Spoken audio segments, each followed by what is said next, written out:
Energy के sector में आपके सपनों को साकार करने के लिए एसबीआई म्यूचुअल फंड लॉन्च करने जा रहा है, एसबीआई एनर्जी अपॉर्चुनिटीज फंड। ये एक नया NFO, new fund offer, launch होने जा रहा है, जो स्टार्ट होगा 6 फरवरी 2024 को, और 20 फरवरी 2024 को ये एनएफओ बंद हो जाएगा। 10 रुपए का प्राइस बैंड है इस एनएफओ का। अपने आप में ये एक बहुत ही डायनामिक फंड लॉन्च होने जा रहा है। ये फंड आपके लिए क्या बेनिफिट आपको दे सकता है, आप इससे क्या फायदा उठा सकते हैं, इसका इंडियन इकोनॉमी में क्या सपोर्ट है, और इंडियन इकोनॉमी में या इस फंड में पैसा लगा के आप कहाँ पहुंच सकते हैं, वो आज हम इस वीडियो के अंदर डिस्कस करेंगे।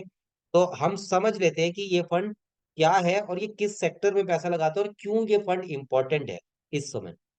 तो सबसे पहले समझ लेते हैं कि ये जो एनएफओ लॉन्च हो रहा है, इस एनएफओ के अंदर ये एक long term capital growth fund है।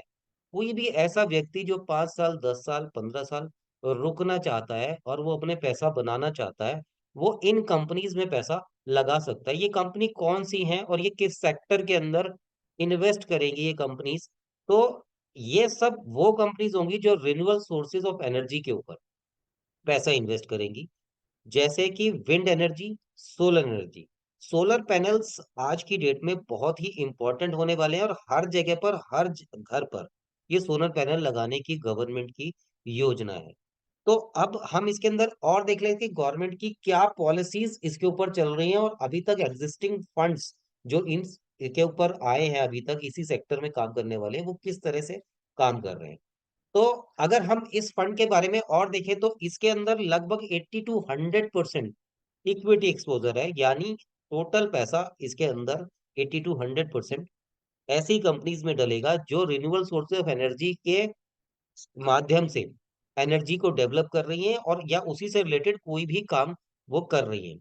अभी अगर हम इसको देख करके चलते हैं तो गवर्नमेंट का क्या क्राइटेरिया है कि 2030 तक 50% रिन्यूएबल एनर्जी सोर्सेस पे डिपेंडेंसी करनी है। दैट मीन्स कि आपके घरों के ऊपर जो अगर रूफ टॉप है, अगर 100 घर है तो 50 घर ऐसे होंगे जिसके ऊपर रूफ टॉप के ऊपर सोलर पैनल्स लगे होंगे। 50 गीगा वॉट्स इतनी रिन्यूएबल एनर्जी सिर्फ इन्हीं सोर्सेज से, यानी सोलर से, water sources, air wind mill, wind mill. तो वाटर, एयर, सोलर पैनल्स, इस तरह की चीजें जो यूज होने के बाद renewable sources of energy develop होगी, और गवर्नमेंट इसके ऊपर पूरा अपना काम, पूरा एम गवर्नमेंट ने बना लिया। 2070 तक गवर्नमेंट ने जीरो एमिशन का अपना ध्येय रखा है कि तब तक कार्बन एमिशन को जीरो कर दिया जाए। ये मैनकाइंड के लिए भी बहुत जरूरी है, कार्बन एमिशन को कम करना बहुत ही जरूरी है। तो कोई भी चीज 1 मिनट में नहीं होती, तो ये जो जर्नी होगी 2030 तक की, 2070 तक की, तो ये कंपनियां इस दौरान मल्टीपल रिटर्न जनरेट करेंगी और ये देश की इकोनॉमी का एक बहुत बड़ा हिस्सा बनेगी। तो जो इन कंपनियों का पार्टनर होगा इस दौरान, तो ही और she will be gaining money very much. तो आपको सिर्फ इन कंपनीज का पार्टनर बनने के लिए क्या करना है, इसी फंड के अंदर हम निवेश कर सकते हैं और इन कंपनीज के पार्टनर बन सकते हैं। आगे देखते हैं कि और इस फंड के अंदर क्या है जो इसके लिए बहुत इंपॉर्टेंट बनाता है। प्रधानमंत्री सर्वोदय योजना। प्रधानमंत्री ने ये जो प्रधानमंत्री सर्वोदय योजना है, इसका एक ही लक्ष्य है, 1 करोड़ रूफ टॉप्स के ऊपर सोलर इंस्टॉलेशन, यानी 1 करोड़ घरों के ऊपर सोलर पैनल लगे होंगे, उनकी इलेक्ट्रिसिटी टीपीडीडीएल से या एनडीपीएल से या किसी और सोर्सेज से नहीं, रिन्यूएबल सोर्सेज ऑफ एनर्जी से पूरा घर चलेगा। गुजरात में एक गांव 100% सोलर एनर्जी सोर्सेज पर डिपेंडेंट है, ऐसा हो चुका है ऑलरेडी। तो आप सोच के चलिए कि इसकी कितनी, अगर आपके घर पर बिजली का बिल ना आए और खाली सोलर पैनल से आपका घर चले, तो आप उसको कैसे लेंगे?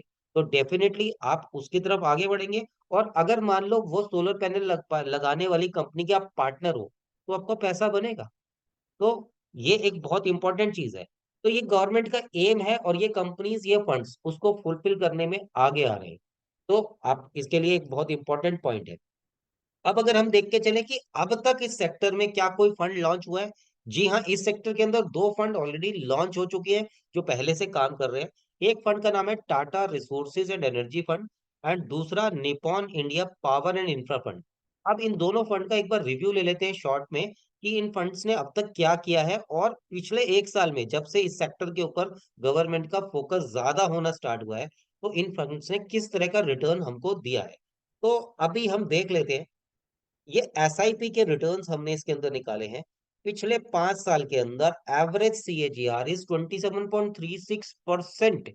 यानी कि अगर मैं पैसा डाल रहा हूं तो वो 27% के रेट से ग्रो कर रहा है पिछले 5 साल के अंदर। तो this is just amazingly high.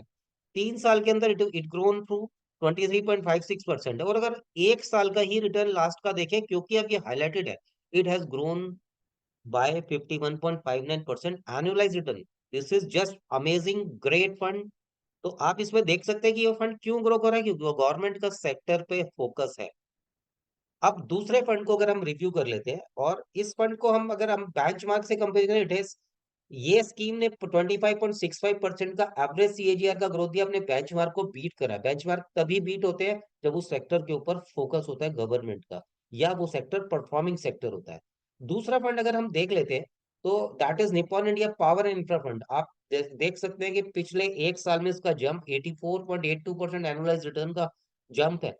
तो 10 ईयर्स का रोलिंग रिटर्न जो इसका है 20.87%, that is just amazing returns. आप देखिए कि दिन पे दिन इसकी ग्रोथ 20, 35, 42, 55, 84.82%, क्योंकि गवर्नमेंट की पॉलिसी स्ट्रांग होती जा रही है इस सेक्टर के अंदर, और गवर्नमेंट इसको प्रमोट करना चाहती है फंड्स को, और इसका इन कंपनीज की जरूरत है इस वक्त।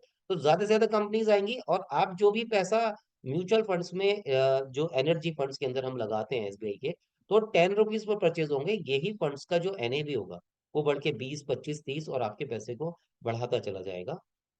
अगर अब हम आगे सोच के चले कि इस फंड ने भी अपने बेंचमार्क को 5% से बीट किया है, 22.96% is average benchmark, and this scheme has given A CAGR of 26.83%। अपने आप में ये फंड एक बहुत ही रिमार्केबल फंड है। तो मैं जरूर चाहूंगा कि इस पीरियड के अंदर आप इसका फायदा उठाएं और अपने सपनों को उड़ान दें। अपने पैसे को अगर आपको बनाना है, तो आज इंडियन इकोनॉमी को सपोर्ट करने वाले फंड्स के अंदर आप पैसा लगाइए। आज हमको दिमाग को ओपन करके ऐसे फंड्स में पैसा लगाना होगा जिस वक्त गवर्नमेंट की दिशा चल रही है। इंडिया की इकोनॉमी इस वक्त 7% के रेट से ग्रो कर रही है, जो कि वर्ल्ड वाइड हाईएस्ट है। जो लोग इस चीज को समझते हैं, जीडीपी अगर 7% से ग्रो कर रही है, वर्ल्ड वाइड हाईएस्ट है, तो सोच के चलिए कि आपका पैसा किस रेट से ग्रो करेगा। तो आपको ये ध्यान रखना है कि हमको किस वक्त क्या डिसीजन लेना है, और तभी आप इन्वेस्ट कर पाएंगे। Mutual fund investments are subject to market risk. Please read the offer document carefully before investment. This is a statutory warning. तो दोस्तों, आज के लिए इतना ही। Thank you very much.